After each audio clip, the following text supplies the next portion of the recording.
souvent, ce sont les petits gestes qui enclenchent de vrais changements. L'idée, c'est la répétition. L'idée, c'est que ça devienne des petits réflexes et surtout, l'idée, c'est de s'amuser en cuisine. C'est comme ça qu'on met en place en général des bonnes habitudes. Bonjour à tous, c'est Anne Guéquière. Je voulais vous dire un immense merci car grâce à vous, Métamorphose a dépassé les 90 millions d'écoutes et est le premier podcast santé mentale, bien-être et quête de sens en langue française. Nous interviewons les personnalités les plus inspirantes pour vous offrir des conseils concrets au quotidien. Alors pour ne rien manquer des émissions, abonnez-vous gratuitement sur votre plateforme d'écoute préférée.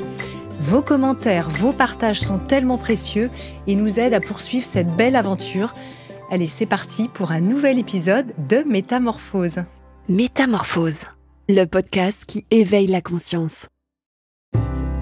Les amis, ma routine beauté est simple et bien rodée, peu de marques, mais toutes choisies avec soin pour leur efficacité et leur éthique.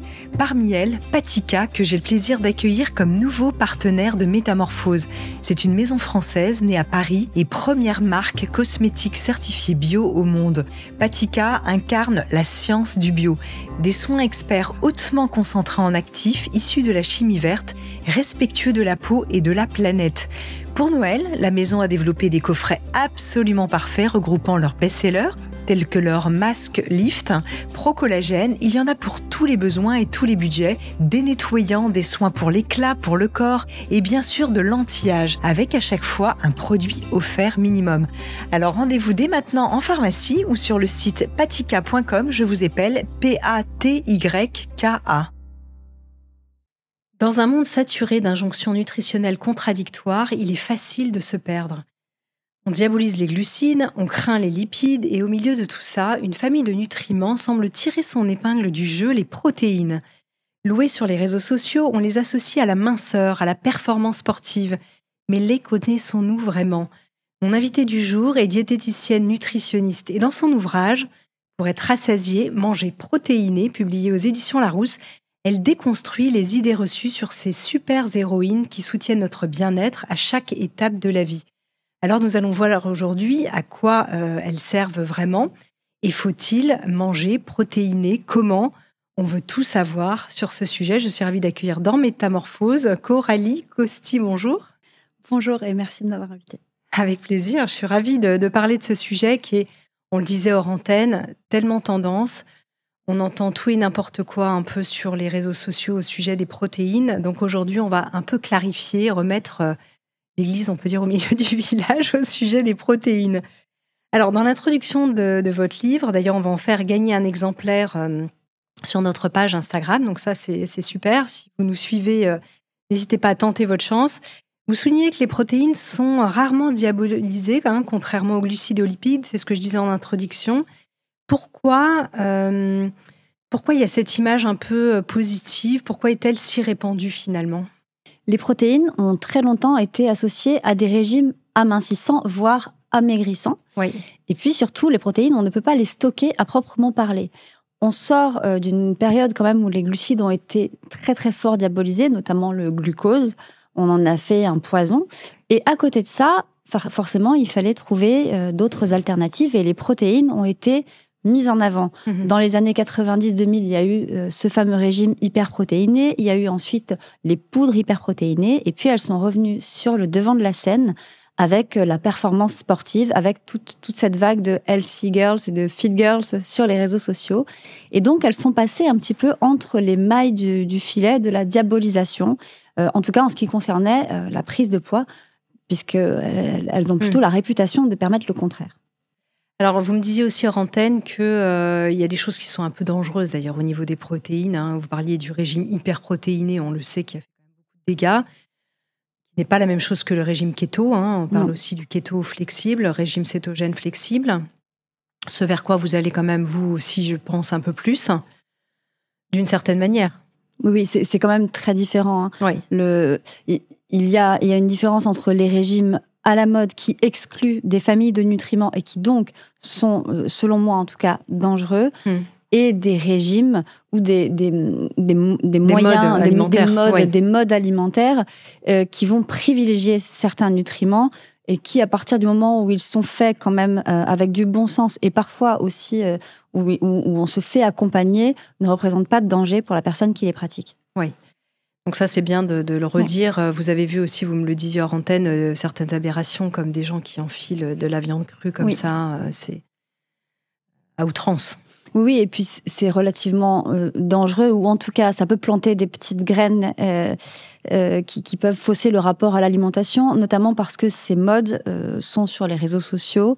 Alors, tous les réseaux ne sont pas forcément vecteurs de mauvaises nouvelles et de mauvaises idées, mais en tout cas, cette mode-là d'avaler tous les jours des quantités astronomiques, par exemple, de viande crue, au-delà du danger sanitaire, c'est quand même, à long terme, un vrai risque de déséquilibrer son alimentation.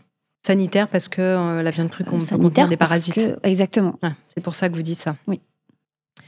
Alors, vous qualifiez les protéines de super-héroïnes et de petites briques de notre corps. Alors, au-delà des muscles, quelles sont leurs fonctions essentielles? Peut-être même aussi celles qui sont un peu moins connues, je dirais.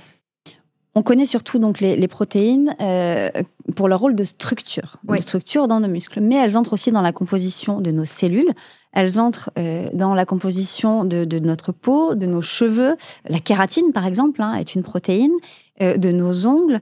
Le collagène, qui est pareil, à la mode aussi, est la protéine la plus présente dans notre corps. Elles ont aussi un rôle sur le système immunitaire, puisqu'elles entrent dans la composition de nos anticorps. Elles vont avoir un rôle aussi dans la composition de certaines hormones qu'on va appeler hormones protéiques. Je pense notamment à l'insuline. Et puis, il y a des molécules célèbres qu'on connaît et qui sont aussi des protéines, comme par exemple le gluten. Oui. Donc ça, c'est intéressant, évidemment. On reviendra aussi sur le sujet du gluten. Alors, un autre aspect surprenant, c'est aussi le lien entre les protéines et la santé mentale.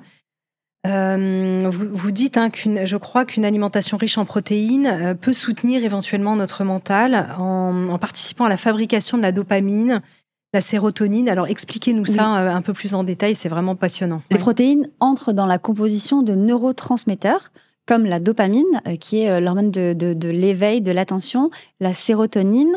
Et donc, si on a un déficit, c'est peut-être beaucoup dire, mais en tout cas, cette sécrétion-là hormonale va contribuer notamment à notre bien-être physique et mental. Oui. Donc ça, c'est important de le comprendre, mais ça veut dire que quelqu'un qui a un problème, je ne sais pas, où il se sent un peu avec un coup de blues, etc., s'il augmentait sa consommation de protéines, pourrait se sentir mieux? Alors, pas seulement de protéines, mais ça peut y contribuer, effectivement, parce que certains acides aminés, comme le tryptophane, sont précurseurs, justement, de la synthèse de ces neurotransmetteurs. Il y a aussi les oméga-3 qui contribuent à notre bien-être mental. Mais de toute façon, une alimentation équilibrée et équilibrante va participer aussi à notre santé mentale. Il n'y a pas que la santé physique. Pour moi, c'est complètement indissociable.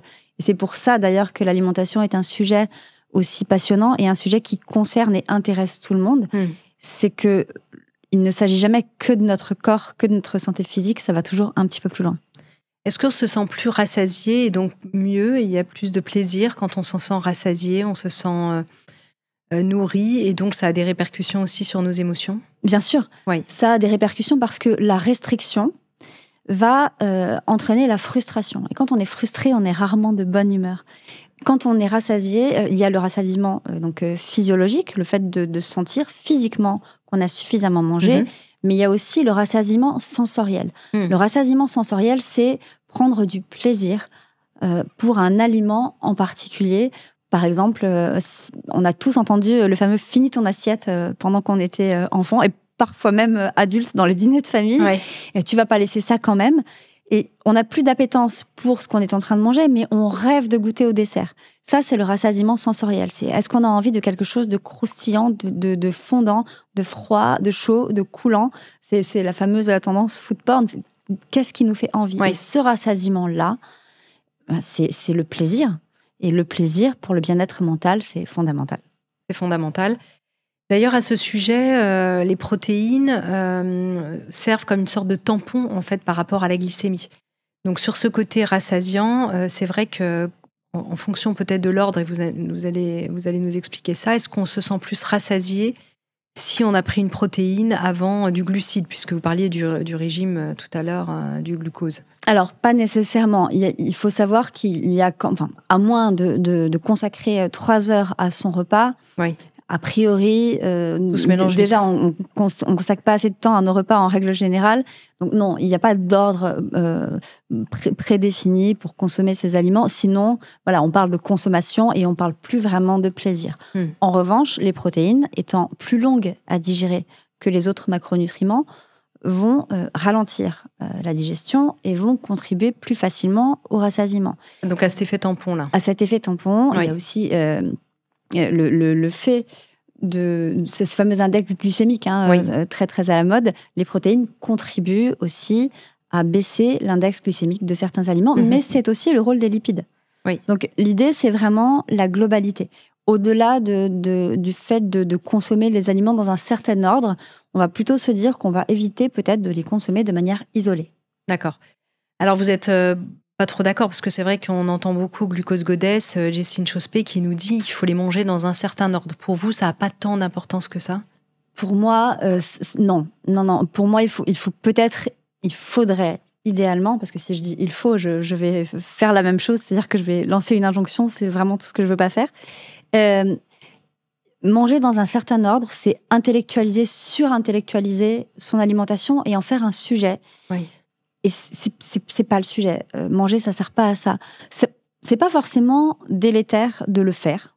En revanche, de trop le penser, de trop se l'imposer, ça peut être problématique.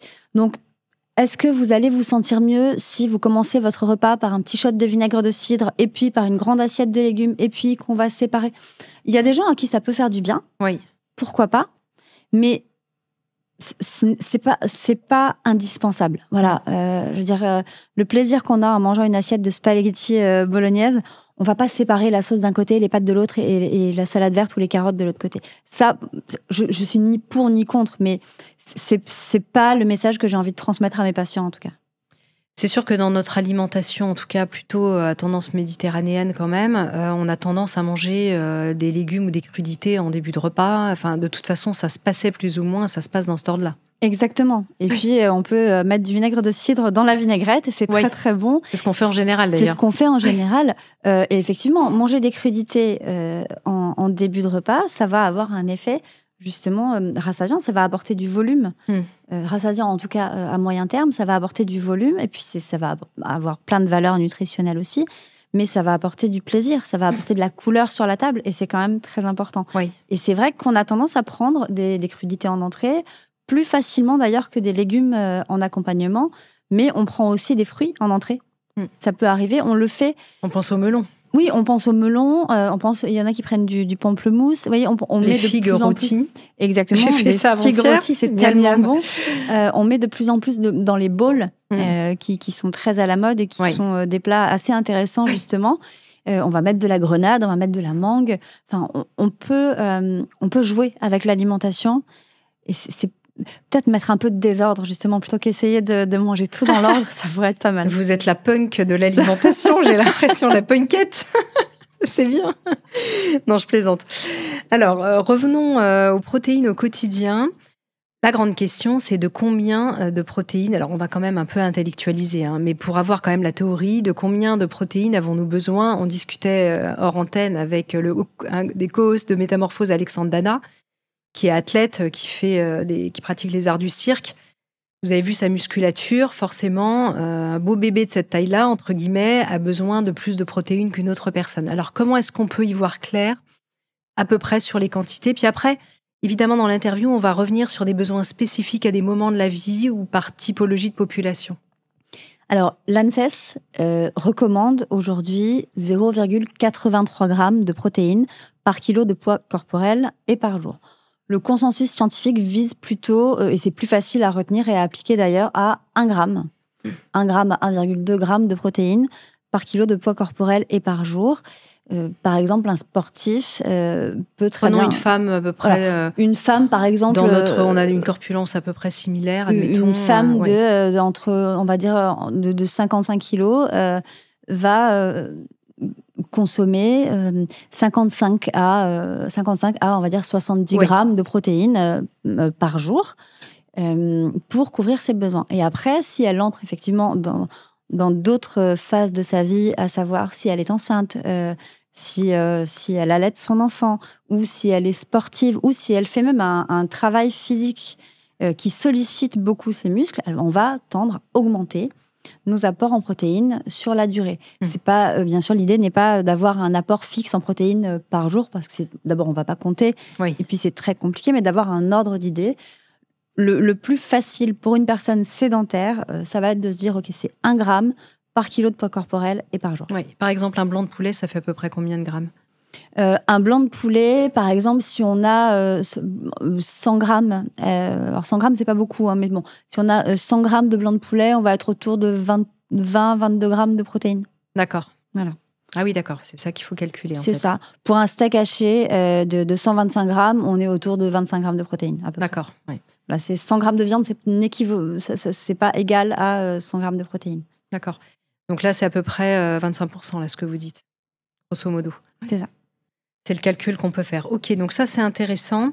Vous dites aussi que l'idéal, ce serait peut-être d'avoir un équilibre entre les protéines végétales et animales, parce que ça, c'est vrai que quand on entend protéines, évidemment, tout de suite, on pense protéines animales, quand même, dans l'inconscient collectif. Oui. On est d'accord ou pas ? Oui, bien sûr. Bien sûr. On pense protéines animales parce que c'est peut-être plus facile, mais les protéines végétales ont de vraies ressources, ont un véritable intérêt nutritionnel, d'abord parce qu'elles apportent aussi des fibres. Donc ça, c'est quelque chose qui manque quand même beaucoup dans la consommation quotidienne des Français, notamment. Et puis parce que ça nous permet de varier notre alimentation. Ça nous permet de consommer moins de viande et moins de poisson, parce que parfois, ça peut être nécessaire de réduire sa consommation, qui permet aussi d'avoir des protéines de bonne qualité à un moindre coût. Et puis, il y a tout le volet environnemental aussi qui entre en jeu pour des personnes dont ça peut être la préoccupation aussi. Oui. Donc voilà, c'est l'idée, y compris pour des raisons purement de santé. Hein. L'idée, c'est d'avoir à peu près 50% de protéines d'origine animale, 50% de protéines d'origine végétale dans son alimentation, et de varier et les protéines animales et les protéines végétales. D'accord, pas forcément de les associer. Alors, de les associer, pas forcément au cours du même repas. D'accord. Mais on peut très bien, c'est un peu le principe du flexitarisme, on peut très bien manger des protéines animales peut-être 3-4 fois dans la semaine, et puis le reste du temps manger des protéines végétales. Et en ce qui concerne l'association des protéines végétales, on y reviendra peut-être, mais on n'est pas... Tout à fait, on y reviendra longuement. Il y a céréales et légumineuses, et donc on est... Je vous dirai plus tard. Ouais. Teasing. J'espère que vous nous suivez. Alors, par rapport à ces protéines animales, quand même, si on termine sur ce volet-là, c'est vrai qu'il y a une quinzaine d'années, pour la planète, on disait, et puis par conscience aussi, par respect aussi des animaux, il y a beaucoup de gens qui sont devenus végétariens ou qui sont passés au véganisme aussi par conscience. Moi, j'ai un de mes enfants pour qui c'est le cas, depuis qu'elle est toute petite. Et qui probablement, quand on a pris une habitude très enfant, ne reviendra peut-être jamais à la viande. Donc c'est vrai qu'on se pose la question, à une époque où on disait il faut pas manger trop de viande, c'est pro-inflammatoire, les protéines animales sont pro-inflammatoires, on disait mollo sur le bœuf, les charcuteries, bon ça c'est pour d'autres raisons aussi, c'est parce qu'il y a les nitrites. Mais quand même, on était dans une grande vague il y a 10-15 ans on arrête la viande, et là on a l'impression qu'il y a presque un retour en fait en arrière, où on redit remanger de la protéine, et les gens entendent protéines animales en priorité. Oui. Il y a des effets de mode en nutrition, comme un peu partout. Il y a eu le même effet pour les œufs qu'on a diabolisés, absolument, puis encensés, puis là qui sont un petit peu sur la sellette de nouveau. Donc voilà, ce sont des effets de mode. Oui, parce qu'après on a dit allez-y franco pour les œufs, et puis on revient un peu dessus là à nouveau. Non, parce qu'il y a eu une histoire récemment de salmonelle, mais voilà. Et puis les œufs, c'est toujours associé au cholestérol, alors que voilà, on en reparlera peut-être aussi. Mais on va parler des œufs. Mais en tout cas, en ce qui concerne la viande, il y a eu d'abord auprès des consommateurs des scandales dans les produits industriels. Donc, qui ont refroidi les gens sur leur consommation de viande. Il y a aussi eu le volet économique qui, quand même, a contribué à ce qu'on réduise sa consommation. Et puis, Il y a eu le bien-être animal, qui est quand même un sujet qui mérite qu'on s'y intéresse. Aujourd'hui, il y a des modes de production, il y a des modes d'élevage qui permettent de consommer encore de la viande de qualité, à condition de s'intéresser justement un petit peu à la provenance et de peut-être justement privilégier la qualité à la quantité. Et ça, c'est quelque chose qui, dans le cadre d'une alimentation équilibrée, voilà, peut s'appliquer au quotidien. On se rend compte que c'est pas forcément plus cher d'acheter sa viande chez le boucher que de l'acheter sous blister au supermarché. Ça, encore une fois, ça dépend. Mais ça demande du temps. Ça demande d'y prêter un peu d'intérêt quand même. Et puis, pourquoi pas de vraiment oser se renseigner et de pas avoir peur de demander à son boucher, par exemple, d'où vient la viande. Et on repense à Marion Kaplan qui a donné dans l'émission récemment le nom d'éleveur qui était dans cette démarche-là que j'ai déjà oublié tout à l'heure, vous l'avez entendu. Oui, j'ai oublié aussi. Force quelque chose, non ? C'était Féroce ? Oui, je crois que c'est ça, Féroce. Alors, sur l'alimentation végétale, est-ce qu'elle peut couvrir tous nos besoins en matière de protéines ? Là, on regarde plutôt le volet côté végétarien, où ça reste pour vous quand même très compliqué.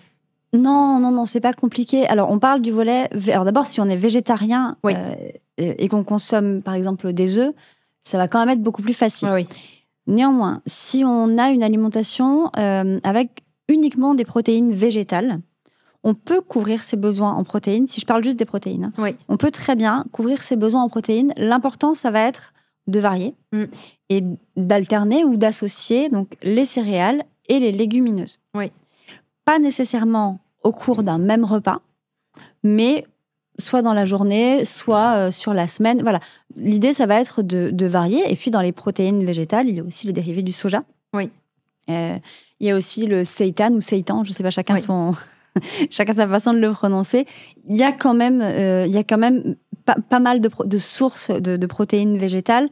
Et d'ailleurs, quand on cherche à devenir végétarien, ou même vegan, alors là encore plus, on va avoir cet intérêt justement, dont manquent peut-être un peu certains omnivores. Je caricature bien sûr, mais on va peut-être chercher justement dans notre démarche à s'intéresser d'un peu plus près à l'alimentation et aux sources de protéines, justement. Oui. Et là, ça va nous permettre d'avoir une assiette à la fois variée et équilibrée et de couvrir nos besoins en protéines. Quand on est sportif, on va peut-être avoir besoin d'un petit coup de pouce, mais en règle générale, aujourd'hui, on est très rarement carencé en protéines, en tout cas dans cette démarche.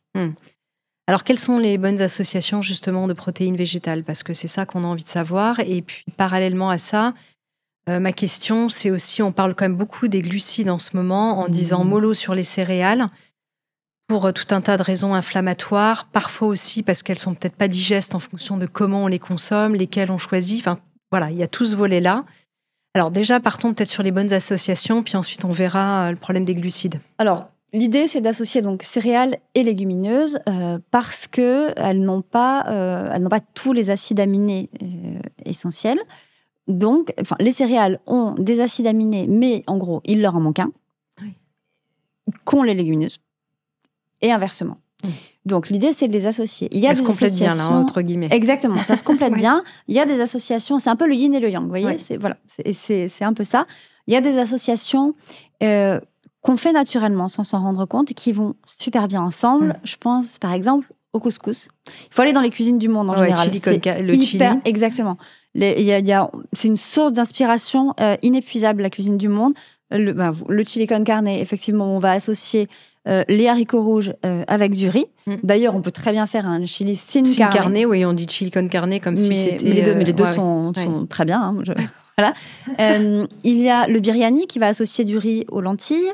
Il y a donc le couscous qui va associer les pois chiches à la semoule. Il y a plein le dal peut-être indien. Le dal, c'est génial. C'est tellement bon. C'est ça, c'est hyper bon. Je suis fan de... Oui, nous aussi. Je suis fan du dal. Et justement, ce sont des plats dans lesquels non seulement on va associer des céréales et des légumineuses, mais aussi dans lesquels on va mettre en valeur les légumes. C'est-à-dire qu'on ne va pas avoir un légume vapeur tout fade. On va vraiment cuisiner les légumes, cuisiner les céréales, cuisiner les légumineuses, comme on cuisinerait une belle pièce de viande en lui redonnant ses lettres de noblesse, en mettant une sauce de l'assaisonnement, voilà. Et ça sent bon. Et quand on en parle, on a envie d'en manger. Oui. Donc c'est ça qui est intéressant et c'est ça qui est peut-être la clé avant tout le reste. Quoique je dirais que certains légumes vapeur, quand ils sont bio, du marché ou cultivés du jardin, et par exemple avec le cuit vapeur, parfois c'est un délice, en fait, juste avec un filet d'huile d'olive, et on se dit, on retrouve le vrai goût des légumes. Oui, notamment la cuisson à la vapeur douce. Oui. Alors, c'est pas le sujet du jour, mais pour le coup, c'est hyper intéressant d'un point de vue nutritionnel. Et effectivement, pour garder, de toute façon, et ça, c'est la même chose que ce soit pour les protéines animales, pour les protéines végétales, pour les légumes, pour les fruits, plus c'est local, plus on respecte la saisonnalité. Et idéalement, si c'est bio, c'est encore mieux. On aura autant de goût que de qualité nutritionnelle. Moi, j'ai des souvenirs de tomates du jardin dans lesquelles, chez ma maman, voilà, je croquais, je mettais même un petit peu de sel. Enfin, j'allais avec mon sel dans le jardin. Bref, c'est tellement bon et c'est tellement agréable qu'on n'a pas besoin d'en rajouter et d'en faire des caisses. Oui. Et c'est peut-être ce retour à une alimentation plus brute aussi qui va aider. Je pense qu'il va être la clé pour beaucoup, beaucoup, beaucoup de gens. J'ai eu la chance d'être invitée chez Alain Passard, 3 étoiles au Michelin, qui est passé même pas en végétarien, mais en vegan, ce qui est quand même incroyable, et qui utilise très peu de légumineuses et de céréales. Et c'est vrai que du coup, tout est dans le légume. Et alors là, le goût des produits, il doit être absolument fantastique. C'est un virtuose. C'est magnifique. Il est allé au bout de l'exercice. Je ne sais pas si vous avez goûté. Mais... alors malheureusement, non. Mais si jamais... Écoutez, Alain Passard, si vous nous entendez, on veut bien y aller à nouveau. Je veux bien même faire un stage en cuisine, il n'y a pas de problème. Oui, c'est ça. Mais il invite les gens à venir le voir dans sa cuisine après chaque invité, après chaque convive, après chaque repas. Très bien, mais je lance une bouteille à la mer. Voilà, c'est ça. Alain, dans le potager. Ou dans le potager. Oui. Alors, revenons à nos moutons, à nos protéines, justement. On parlait des céréales, parce que c'est vrai que cette association, elle peut être vue parfois comme un peu délétère quand on essaie de réduire. Alors, non pas forcément parce qu'on est dans un régime keto, mais moi, je vois bien qu'avec le temps, je supporte quand même moins l'alimentation trop glucidique, par exemple. Donc, j'évite quand même le riz, les pâtes et certaines céréales, parce que j'ai remarqué que je me sens moins bien après. Alors, qu'est-ce qu'on peut faire comme type d'association quand c'est comme ça ? D'abord, identifier ce qui fait que vous vous sentez moins bien. Oui. C'est-à-dire qu'on parle beaucoup d'intolérance au gluten, par exemple. Or, il y a 1 à 2% de la population qui souffre véritablement de maladie cœliaque. Néanmoins, c'est pas pour autant qu'il faut minimiser les gens qui ont un inconfort digestif ou une sensibilité au gluten, parce que ça existe. Et dans ce cas-là, il va peut-être qu'il va être question d'une hyper-exposition, justement, d'une hypersensibilité à des produits qui contiennent du gluten, notamment, je pense, à des produits de panification industrielle, ou alors à certaines céréales comme le froment. Donc, l'idée, c'est de creuser un peu, peut-être d'éviter justement certains aliments, mais peut-être pas tous en même temps, de faire une petite enquête comme ça, autour de son assiette. Ensuite, effectivement, on va peut-être avoir plus de mal à digérer des céréales qui vont être issues de farine raffinée. Pareil, on va explorer un petit peu, privilégier parfois les céréales. Alors, les céréales complètes, ça a beaucoup de vertus nutritionnelles. Néanmoins, pas forcément, ça peut déplaire. Ça peut déplaire à certaines personnes. En termes de digestion. C'est pas forcément facile ni à digérer ni à manger. Les céréales semi-complètes, je trouve que c'est le bon compromis. Et puis, par exemple, on parlait du riz. Il y a plusieurs variétés de riz. Donc, pareil, il faut pas hésiter à aller explorer un petit peu. Et puis, pourquoi pas, aller découvrir d'autres céréales. Déjà, découvrir d'autres céréales. Je sais pas, il y a le sarrasin. Oui. Qui est personnellement qui est une de mes céréales préférées, que j'aime beaucoup. On peut aller aussi vers des farines pour la préparation de gâteaux sans gluten et essayer de redécouvrir les céréales justement ou les glucides que vous évitez, comme par exemple les pâtes, le riz, peut-être en explorant des méthodes de fabrication différentes ou en redécouvrant la céréale sous forme un peu plus brute. Ça peut être des céréales pré-germées, je pense au riz GABA par exemple, ou alors les légumineuses, bien les faire tremper avant, vous recommandez ? Alors effectivement, les légumineuses, ça peut faciliter leur digestion de les faire tremper avant. Il y en a, plus elles sont grosses, plus il va falloir les faire tremper en règle générale. D'accord, donc les pois chiches, on y va clairement, oui. Les pois chiches, on peut y aller. Après, les pois chiches en boîte, ça marche aussi. Enfin, faut pareil. Alors ça dépend. S'il y a des additifs dedans, non, mais et encore que ça dépend lesquels, mais en tout cas, ça va raccourcir le temps de cuisson et faire en sorte que ce soit plus digeste. L'idée, c'est de faire une exploration globale de son alimentation pour ne se priver vraiment d'aucune famille d'aliments. Ça, c'est quand même super intéressant. Après, si vraiment il y a des aliments qu'on n'aime pas, qu'on a du mal à digérer, qui nous font mal, on ne va pas non plus se faire violence sous prétexte que c'est équilibré. Mais voilà, l'idée, c'est vraiment de trouver où placer le curseur dans cette exploration. Pas hésiter à explorer, justement, à se questionner et puis à se challenger un peu, peut-être à improviser de nouvelles recettes, à aller goûter des trucs qu'on n'a pas l'habitude de manger. Ouais. Alors, vous qualifiez quand même l'œuf de protéine parfaite. Qu'est-ce qui le rend si précieux ? Est-ce qu'on peut en consommer tous les jours ? On va avoir un épisode dédié à l'œuf avec Anthony Berthoud dans pas longtemps. Donc, on saura tout grâce à Anthony Berthoud, ça rime sur l'œuf. Mais en tout cas, pour vous, il est précieux. Oui, alors, je dis la protéine parfaite parce qu'il n'y a rien à enlever, pour le coup. L'œuf contient tous les acides aminés essentiels. Il n'est pas cher. On peut le manger de mille et une façons, et dans sa forme la plus brute, et dans sa forme la plus élaborée. Il contient aussi, selon son alimentation, des oméga-3, qui manquent, pour le coup, cruellement à notre alimentation. Et c'est le moyen le plus facile, je trouve, de compléter ces apports en protéines dans une journée. Après, bien sûr, il y a certains œufs qui vont être plus intéressants que d'autres. Mais c'est pas tant... on a tendance à croire que les œufs bleus... On parlait du label bleu blanc cœur tout à l'heure. Ça va être... On en a parlé hors antenne. Voilà, on en a parlé hors antenne tout à l'heure du label bleu blanc cœur. Effectivement, c'est un bon critère de choix parce que ce sont des œufs de poule nourris aux graines de lin, donc qui vont être riches en oméga 3. D'ailleurs, on le voit à la couleur du jaune. Mais on n'en trouve pas forcément partout. Donc, on peut aussi aller vers des œufs bio, on peut aussi aller vers des œufs de poule élevés en plein air. Mais là, c'est surtout le bien-être animal qu'on va privilégier. Parce que il n'y a pas... Anthony Berthoud en parle beaucoup mieux que moi. Mais il n'y a pas une différence... Enfin, je ne dis pas qu'il parle beaucoup mieux que vous, mais il en parle beaucoup de cette histoire de poule en plein air. Il n'y a pas une différence nutritionnelle fondamentale entre un œuf de poule élevé en batterie et un œuf de poule bio élevé en plein air.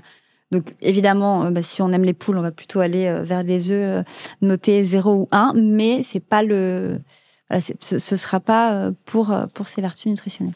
Moi, je trouve des œufs, par exemple, en Suisse, qui sont bio. Il y a marqué riche en oméga 3 en plus. Il y a un label, enfin, c'est pas vraiment un label, mais il y a marqué. Ça, c'est pas mal. C'est très bien. Et pour pouvoir inscrire cette allégation sur les emballages, il faut que ce soit vérifié. Et donc, riche en oméga 3, c'est très certainement que les poules ont été nourries aux graines de lin. Oui, aux graines de lin.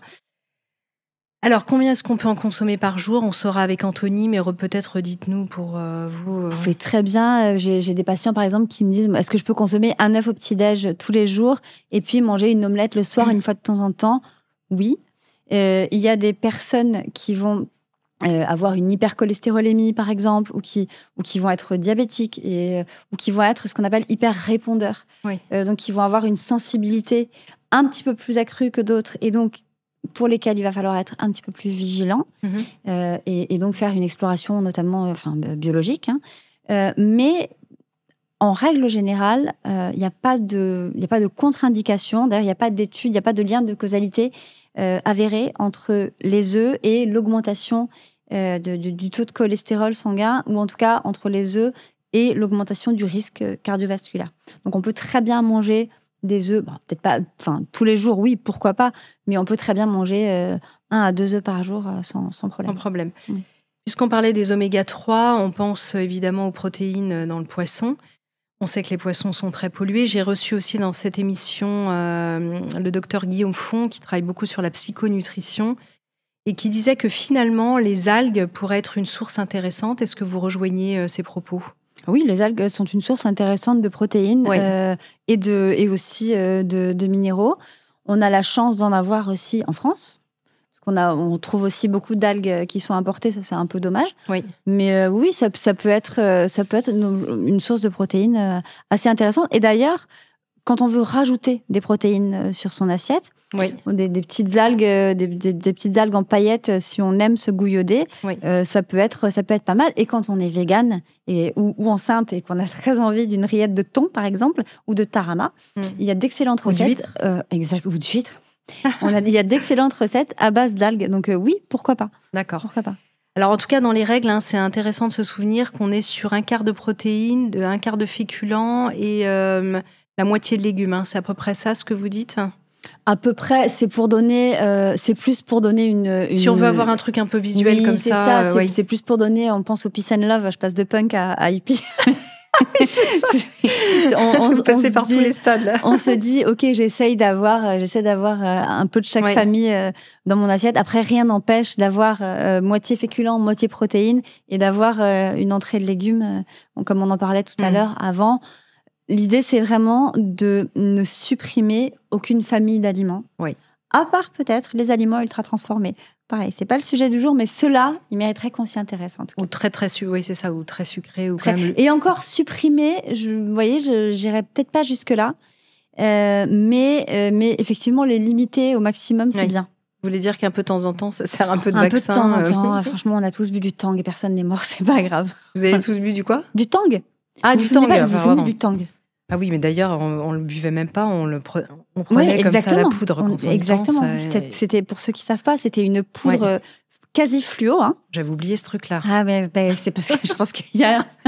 J'avais oublié ce truc-là. Je pensais au berlingot, vous savez, les concentrés sucrés. Bonjour le truc. Oui, mais le Tang, c'était donc une poudre fluo aromatisée chimiquement aux fruits, qu'on diluait dans l'eau.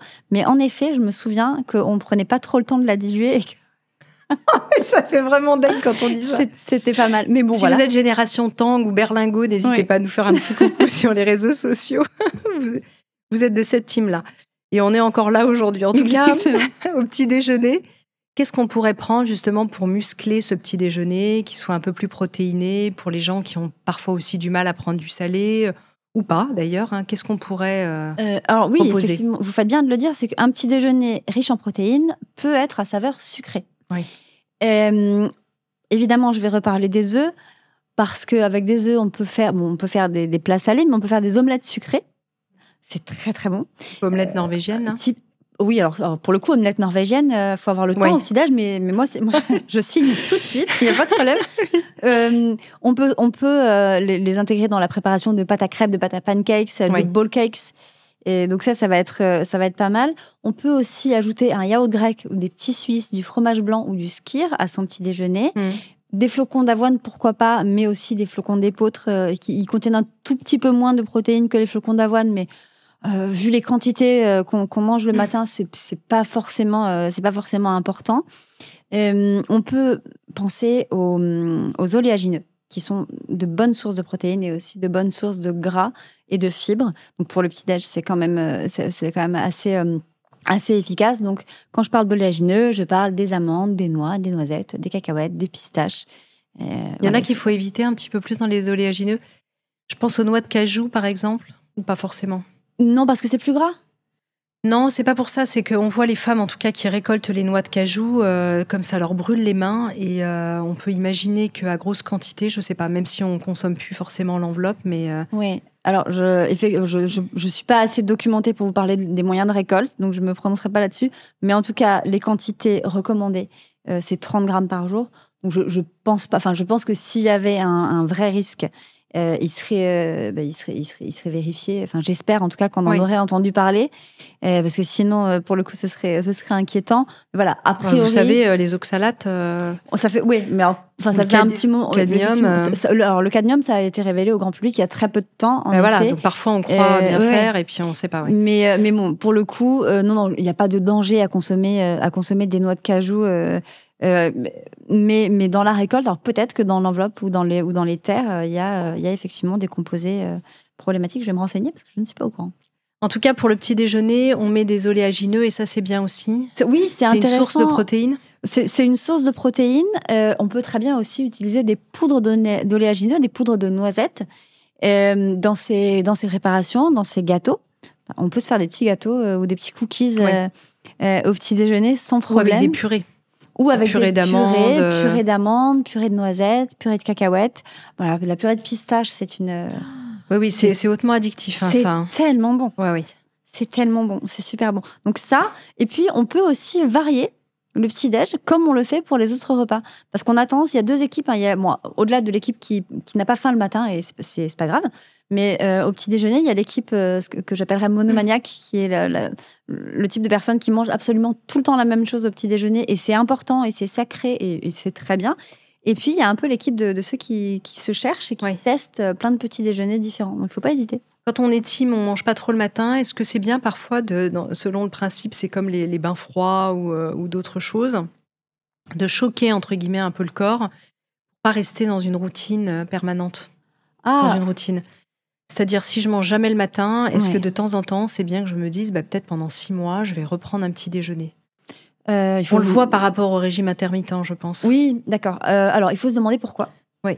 D'abord, si vous en avez envie, et si justement au niveau, si ça bouscule pas, si ça ne vous bouscule pas de manière négative dans votre quotidien, pourquoi pas? Ça peut être intéressant d'ailleurs d'explorer l'effet que ça a d'abord sur votre énergie, sur votre tonus, et puis sur le reste de votre journée. Oui. Est-ce qu'en prenant un petit déjeuner, vous avez des fringales en fin d'après-midi, par exemple? Ça peut être intéressant alors, j'irai pas jusqu'à choquer, mais en tout cas, de sortir un peu de sa zone de confort et de tester. Mais si vraiment vous n'en avez pas envie, si vous sentez que ça n'a pas d'impact négatif sur votre journée, si vous arrivez à couvrir vos apports sur les autres repas, parce qu'en général, quand on ne fait pas de petit déjeuner, c'est conseillé de faire 1 ou 2 collations dans la journée. Si ça vous convient, ça ne sert à rien de se forcer. Mais, encore une fois, on revient à l'exploration. Moi, je trouve que c'est une très, très bonne idée de tester comme ça. Alors, si vous êtes sportif et que vous préparez un marathon, faites pas de test dans les jours qui précèdent. Mais en tout cas, pourquoi pas? On peut tester. D'ailleurs, on le fait souvent quand on part en vacances. Oui. J'ai des patients qui prennent jamais de petit déjeuner et qui se régalent quand ils vont à l'hôtel, qu'ils ont des buffets et qui reviennent et qui gardent un peu l'habitude et puis après qui s'en passent de nouveau totalement. Mais ouais, pourquoi pas? Pourquoi pas? Alors, si on reprend un peu les besoins aussi spécifiques, on va parler peut-être des femmes. On a dit que pendant la préconception, il y a des besoins spécifiques pendant la grossesse. Et puis après, on parlera aussi de la ménopause. Préconception, grossesse, quel type de besoin a la femme à ce moment-là? Alors, la grossesse, on va avoir surtout, malheureusement, des précautions à prendre. Donc, on va, de fait, varier ces sources de protéines. La préconception, l'idée, c'est surtout d'avoir une alimentation la plus équilibrée possible. Et puis, de couvrir ses besoins, notamment en acide folique, la fameuse vitamine B9. Voilà. L'idée, c'est ça. L'idée, c'est de ne pas faire de régime amaigrissant lorsqu'on est en période de préconception. Je dis ça parce que, malheureusement, j'ai reçu beaucoup de patientes dans mon cabinet, patientes qui étaient en surpoids ou en très légère situation d'obésité et qui revenaient après avoir été culpabilisées. Et à qui on disait, si vous n'arrivez pas à avoir d'enfants, c'est parce qu'il faut que vous perdiez 5 kilos, il faut que vous perdiez 10 kilos. Oui, je ne pensais pas que vous alliez dire ça. Je pensais que vous alliez dire, si je suis déjà en surpoids et puis j'ai une grossesse par-dessus le marché, il faut absolument que je me mette au régime avant. Il y a les deux. Il y a les deux. Le deuxième cas est moins grave, mais ça arrive aussi. Et donc, dans un cas comme dans l'autre, en tout cas, on va se restreindre. Et on peut créer des carences et on peut créer une grosse fatigue et ça peut nuire, ça peut nuire au processus de conception, notamment aussi si on se prive, on va couper les lipides, on va se priver de matières grasses et donc les matières grasses ont quand même un rôle très important dans la fabrication de nos hormones, notamment de nos hormones sexuelles, et ça peut avoir un impact aussi. Donc l'idée, c'est d'avoir une alimentation, je dirais saine, mais saine pas au sens healthy, mais saine au sens mentalement sain. Voilà. C'est vraiment de s'écouter, de ne pas se mettre de pression. Ça, c'est super important. Pendant la grossesse, on va répondre aux précautions, c'est-à-dire qu'on va être obligé, là, de supprimer, en tout cas, certains aliments ou de les consommer différemment. Je pense à la viande, notamment, et qu'il faudra consommer cuite à cœur. C'est pas super. Enfin, quand on aime la viande, c'est pas super de manger de la semelle. Donc, j'ai des patientes qui vont cesser d'en manger. et qui potentiellement peuvent ensuite être carencés en fer. Ça peut arriver. Ou en B12 ? Ou aussi, alors si on mange, encore une fois, si on mange des œufs, mais pareil, les œufs, il va falloir les manger durs. Donc il peut y avoir des carences dans ce cas-là. Donc là, ça peut être bien de se tourner aussi vers les légumineuses. Ça peut être bien de se tourner aussi vers les produits laitiers. Oui. Si on n'a pas, encore une fois, s'il n'y a pas d'intolérance, s'il n'y a pas de problème, de se tourner vers les oléagineux. Le poisson, c'est pareil, on va réduire sa consommation quand même assez drastiquement, hein, parce que au-delà entre les métaux lourds, les antibiotiques, le fait de ne pas pouvoir le consommer cru, enfin, voilà, ça implique quand même beaucoup de changements dans l'alimentation. Donc là, pourquoi pas se faire accompagner, se faire guider un peu pour couvrir ses besoins, notamment en protéines, mais aussi en vitamines et en minéraux. Qu'est-ce qui tue d'ailleurs le parasite ? C'est la congélation du poisson cru ? Alors, quand on veut faire des sushis, notamment, oui, moi je suis une grande amatrice de sushis. Et idéalement, c'est bien de les congeler au moins une semaine. D'accord. Pour tuer les parasites. Il y a d'autres parasites, des spores qui ne sont pas détruites à la congélation. Donc là, il va falloir cuire et cuire à cœur. Mais pour le poisson, oui, ça peut fonctionner. De toute façon, il y a des précautions, alors pour le coup, des précautions sanitaires à prendre sans forcément tomber non plus dans la paranoïa, hein. Mais voilà, quand on consomme de la viande, du poisson cru ou des produits avec des œufs crus, alors je parle pas pour les femmes enceintes, ça c'est de toute façon il faut pas. Enfin, c'est oui, là, on peut le dire, là on peut enceinte, dire il faut pas. Mais même en règle générale dans l'alimentation du quotidien, il y a quand même des précautions sanitaires à prendre. Voilà, on sait jamais. On pense au tiramisu par exemple. On pense au tiramisu. Alors si vraiment on meurt d'envie de manger un tiramisu, tiramisu au matcha, hein. Moi je ne le fais qu'au matcha. C'est vrai ? Oui. Mais cela dit, le matcha a une amertume proche de celle du cacao amer. Pourquoi et du café. Pourquoi pas ? Et du café. Alors, mes ancêtres, je vais me faire... Cette italienne avec un nom comme ça, j'en étais sûre. Je suis corse d'origine italienne et je pense que mes ancêtres vont se retourner. C'est ça. Mais si vous avez très envie de tiramisu en étant enceinte, eh bien, allez acheter un tiramisu industriel. Oui.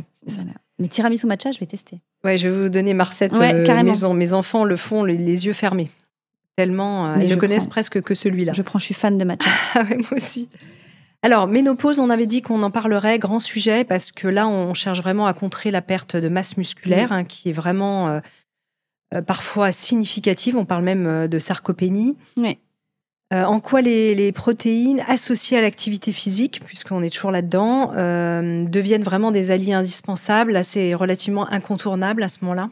Les protéines, on le disait tout à l'heure, sont les petites briques de notre corps et notamment les briques de nos muscles. Oui. Donc, c'est extrêmement important d'avoir suffisamment de protéines dans son alimentation. Et d'ailleurs, à partir de la ménopause, on va augmenter un tout petit peu ces apports en protéines. Pour deux raisons. D'abord parce qu'elles sont indispensables donc, au maintien de la masse musculaire, mais aussi parce que comme on va pratiquer une activité physique, pour la synthèse musculaire, pour le renouvellement, les protéines, c'est en constant renouvellement. Donc, on en a besoin. Et donc, elles vont être primordiales à ce niveau-là. Ensuite, elles vont être importantes aussi pour leur rôle, justement, rassasiant. Parce que il y a la ménopause, il y a parfois, même lors de la préménopause, il y a des variations hormonales qui font qu'on va avoir envie de choses différentes. J'ai des patientes qui me disent « j'ai jamais été bec sucré ». Et là, j'ai des envies de sucre, mais un peu comme dans le syndrome prémenstruel. Oui. C'est pareil, fluctuation hormonale, envie de sucre. Et donc, ou grossesse. Hein. Ou grossesse, d'ailleurs. Dès qu'on a des changements hormonaux, en fait. Voilà. Et on voit d'ailleurs chez les ados, qui d'un seul coup se jettent sur tout et n'importe quoi. Exactement. Et donc ça, ce rassasiement-là apporté par les protéines va permettre, et par le rassasiement physique, et par justement la participation à la synthèse de neurotransmetteurs, notamment de sérotonine, de calmer un peu le jeu. Ça ne suffira pas, mais ça va permettre justement d'équilibrer un petit peu tout ça. Et c'est vrai qu'on va aussi privilégier la qualité. Oui. On va privilégier la qualité, on va privilégier justement la consommation d'oméga 3 pour la peau aussi, parce qu'il y a quand même une différence. Et malheureusement, hein, l'aspect des cheveux, l'aspect de la peau, c'est pas, on se réveille pas un matin, on n'est pas la maman de réponse, vous voyez, c'est pas le. Mais je vois bien l'image. mais effectivement, l'idée c'est de privilégier la qualité plus dans cette période. Et puis, on passe 40% de sa vie en ménopause. Donc, en fait, il faut apprivoiser cette période. Il faut apprendre. Alors, je dis ça maintenant, c'est facile, hein, on en reparle dans quelques années.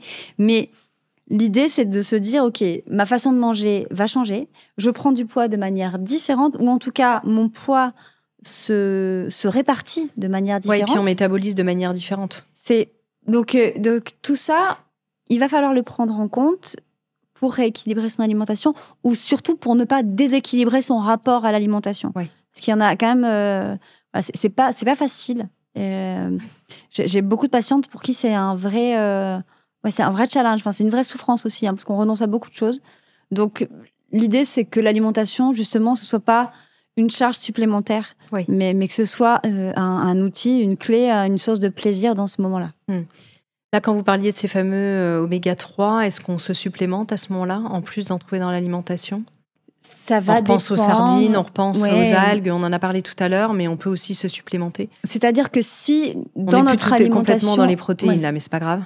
Alors, si dans notre alimentation, si ce qu'on mange, en général, ne suffit pas à nous apporter suffisamment d'oméga 3, ou en tout cas avoir un ratio oméga 6, oméga 3 satisfaisant, pourquoi pas ?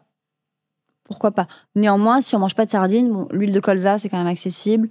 Voilà, faut pas hésiter, pourquoi pas L'idée, c'est vraiment d'équilibrer le ratio oméga 6, oméga 3, plutôt que de supplémenter tout de suite. Oui. Mais ça peut être une béquille. Ça peut être une petite béquille quand on rentre un peu en zone grise comme ça, qu'on sent que c'est pas facile.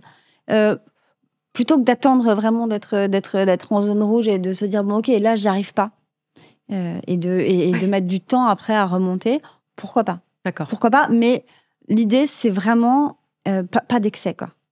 Vraiment c'est ça. C'est la dose qui fait le poison, c'est comme pour tout. Oui. Donc l'idée c'est vraiment de se dire, OK, c'est pas parce que ça marche pour ma voisine que ça fonctionne pour moi.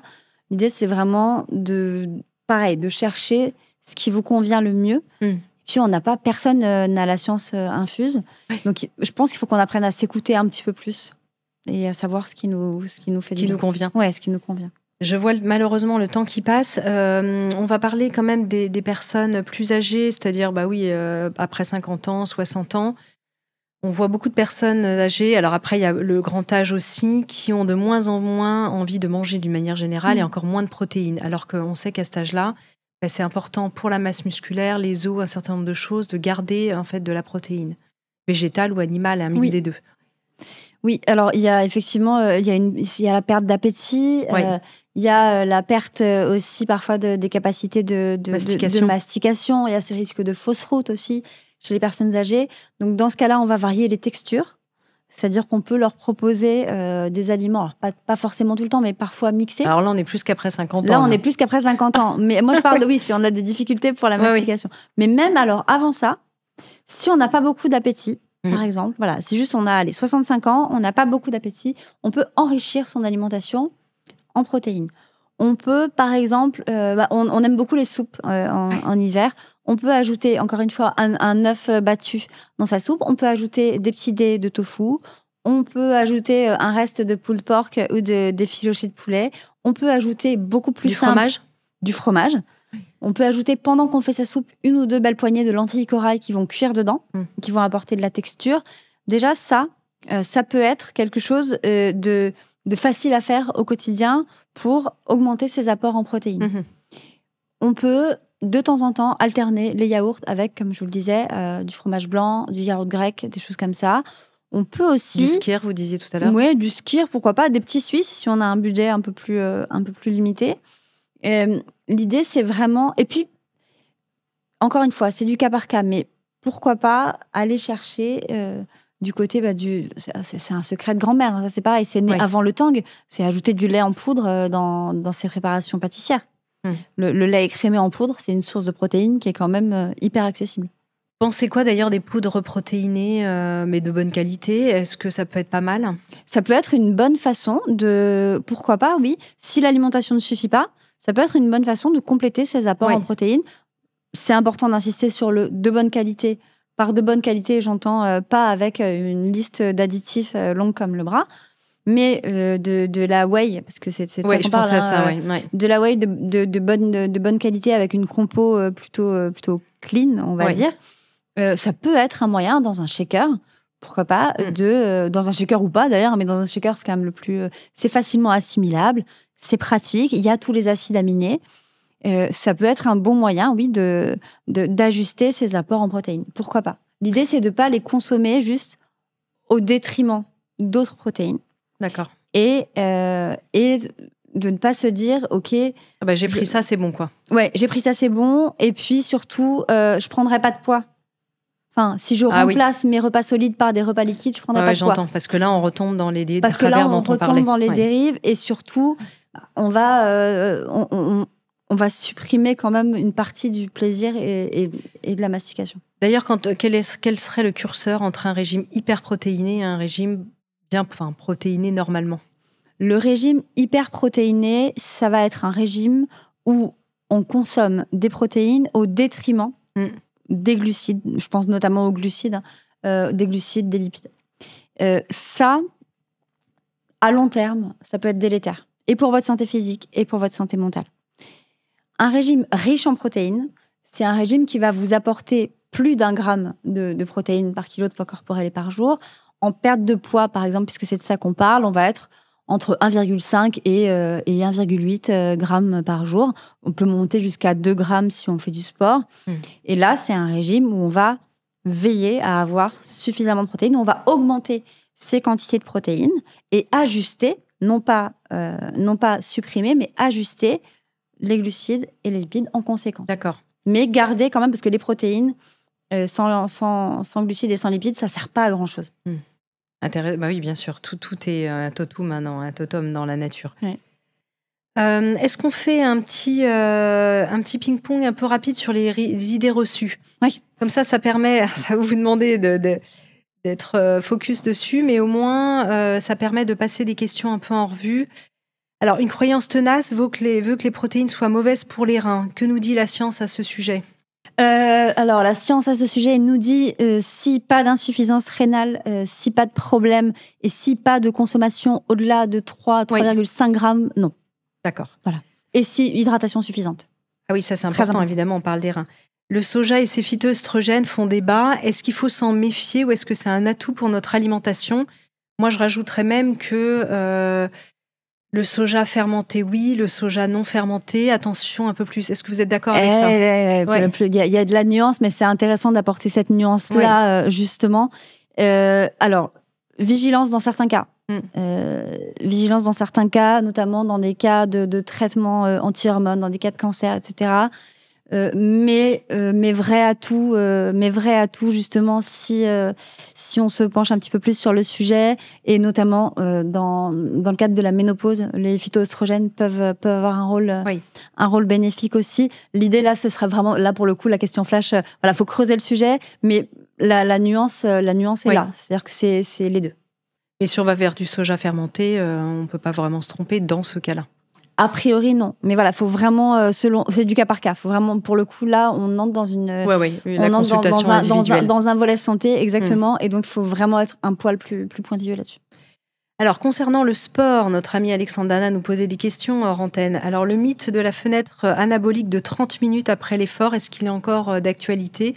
De quoi il nous parlait d'ailleurs, ce mythe? Voilà. Quand on fait du sport, les protéines, c'est à quel moment, quand, qu'est-ce qui se passe? Oui, c'est ça. Il y a donc ce mythe qui dit que dans la demi-heure qui suit la séance de sport, il faut absolument reprendre des protéines, sinon le muscle, en gros, s'effrite et que c'est pas bon. Et pareil pour les glucides. Alors, pour les glucides, effectivement, la fenêtre de récupération est relativement courte. Donc, c'est bien, après sa séance, de prendre une source de glucides d'assimilation rapide. Oui. En revanche, pour les protéines, on a quand même un peu plus de temps. Vous pouvez très bien attendre, si vous faites votre séance de sport dans l'après-midi, attendre le dîner, il n'y a pas de problème. Ok, donc ça, on est bien là-dessus. Ouais. Tout à l'heure, vous avez parlé du skyr. C'est un yaourt très protéiné, très à la mode. Alors, le problème, comme toutes les modes, c'est qu'après, les gens se jettent dessus, puis ça peut poser d'autres problèmes au niveau environnemental. Qu'est-ce qu'il apporte réellement de plus par rapport à un yaourt grec, admettons? Il est moins gras. Il est moins gras qu'un yaourt grec.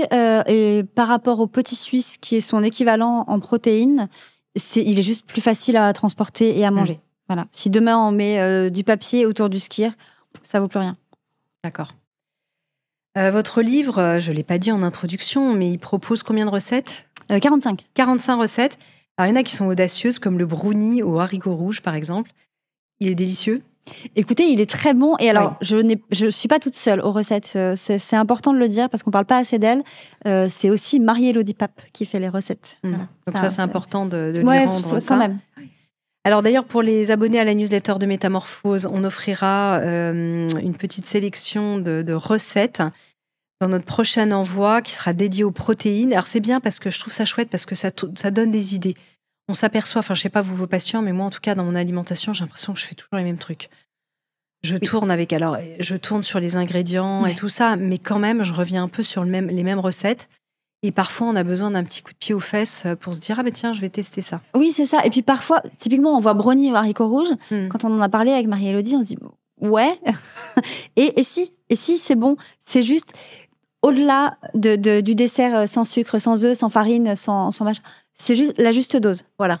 Et c'est top, vraiment. Ouais, c'est top. Et puis en plus, il est très très bon. Les Asiatiques cuisinent beaucoup avec les haricots rouges. Au Japon. Oui. Il y a la mode des mochis aussi. Oui. L'idée, encore une fois, on est sur l'exploration, mais c'est bien de varier, d'alterner, d'oser les épices, les herbes, d'alterner les légumineuses. Le blondie, qui est le versant clair du brownie, avec des haricots blancs et de la vanille et quelques pépites de chocolat blanc pour vraiment le côté punk. Ça, c'est chouette. Ça, c'est chouette. On pense aussi à la bolognaise aux lentilles. Oui, bolognaise aux lentilles corail, c'est ultra rapide. C'est vraiment bluffant, pour le coup. Vous pouvez la faire donc ultra rapide avec juste des spaghettis. Ou alors, vous pouvez faire des lasagnes de patates douces avec. Ça, c'est très, très bon. Vous coupez à l'économe, c'est les gros rasoirs à légumes. Des lamelles de patates douces, vous mettez votre bolognaise, vous superposez un peu de cheddar et hop. Ça, c'est pas mal. Et pour farcir aussi, pour farcir des légumes, c'est bien. Vous donnez plein d'astuces pour enrichir les plats, des graines, des lentilles corail, là vous l'avez dit, du skyr à la place de la crème. Est-ce que finalement ces petits gestes suffisent à faire une vraie différence ? Souvent c'est le cas. Souvent, ce sont les petits gestes qui enclenchent de vrais changements. L'idée, c'est la répétition. Oui. L'idée, c'est que ça devienne des petits réflexes et surtout, l'idée, c'est de s'amuser en cuisine. C'est comme ça qu'on met en place en général de bonnes habitudes. Oui, et puis vous avez quand même une phrase, est-ce que vous la connaissez ? C'est manger comme vous voudriez nourrir ceux que vous aimez. Oui, je la connais parce que c'est oui. Elle est de vous ? Oui, c'est ce que je dis à mes patients. Quand je dis manger comme vous aimeriez nourrir ce que vous aimez, c'est qu'en général, je m'adresse à des patients qui n'aiment pas leur corps et qui me disent « je sais ce qu'il faut faire, mais je le fais pas ». Et ça commence comme ça. C'est si on ne s'aime pas, on n'a pas envie de mettre dans son corps des choses qui nous... On fait pas de cadeau à quelqu'un qu'on n'aime pas. Oui. Donc on n'a pas envie de se faire du bien. Donc si vous le faites pas pour vous, parce que c'est pas facile, parce que parfois c'est douloureux, mangez comme vous aimeriez nourrir ce que vous aimez. C'est la nourriture, c'est de l'amour. On va pas se mentir. On va pas voilà. C'est si demain vous donnez à manger à votre enfant, à votre meilleur ami, à votre amoureux, à votre papa, avec maman. Qu'est-ce que vous allez lui faire quand vous cuisinez pour vos amis? Vous allez mettre les petits plats dans les grands, vous allez chercher les bons trucs. Faites-le pour vous. Et si vous le faites pas pour vous, imaginez que vous le faites pour quelqu'un que vous adorez de tout votre cœur. Bon, ça, c'est bien à retenir. Peut-être un dernier message que vous avez envie de faire passer à propos des protéines avant qu'on se quitte, Coralie Costi. Ne les séparez pas des glucides et des lipides parce que, et en cuisine et dans votre corps, ils sont indissociables, tous les trois. Et surtout, au-delà des protéines, pensez poulet, pensez haricots rouges, pensez omelette, pensez côte de bœuf, pensez salade de pois chiches, pensez au goût, à l'image et au son quand ça croque. Et vous verrez que normalement, il n'y aura pas de problème. Merci beaucoup, en tout cas. Merci infiniment pour votre savoir et puis d'être venu faire un tour dans Métamorphose. Coralie Costi, je rappelle que le titre de votre ouvrage, qui est juste derrière vous pour ceux qui nous suivent sur YouTube, pour être rassasié, manger protéiné. Pour en savoir plus, on peut aussi vous retrouver évidemment sur tous vos réseaux sociaux. Et puis, comme je l'ai dit, on partagera certaines des recettes, peut-être une ou deux, quelques recettes chouchou. Là, vous en avez, j'imagine, dans cet ouvrage. Oui. J'aime particulièrement l'omelette sucrée parce que je l'ai faite découvrir autour de moi et qu'elle a eu un franc succès. Et une petite salade thaï au poulet que j'affectionne particulièrement. Le brownie aux haricots rouges, mine de rien, Quand on le fait goûter à des enfants, pareil, il a fait beaucoup parler. Et puis, il y a les sardines à la chermoula, sur lesquelles je pariais pas un centime au départ. Mais vraiment, c'est pas mal. C'est quoi ces sardines à la chermoula ? Ce sont des sardines avec une petite sauce aux herbes. Il y a de la semoule. C'est une façon de réinterpréter les sardines. Et c'est plutôt chouette. Plutôt chouette, très bien. Voilà, on mettra certainement celle-là dans la newsletter. Merci beaucoup. Je vous en prie, merci à vous. Merci. Si vous avez aimé ce podcast, n'hésitez pas à lui donner 5 étoiles sur Apple Podcast et surtout abonnez-vous pour ne manquer aucun épisode. Découvrez mes invités en avant-première sur Instagram à l'adresse Métamorphose Podcast et abonnez-vous aussi gratuitement dès maintenant à la newsletter Métamorphose pour être au courant de nos conférences, ateliers et de nos dernières actualités.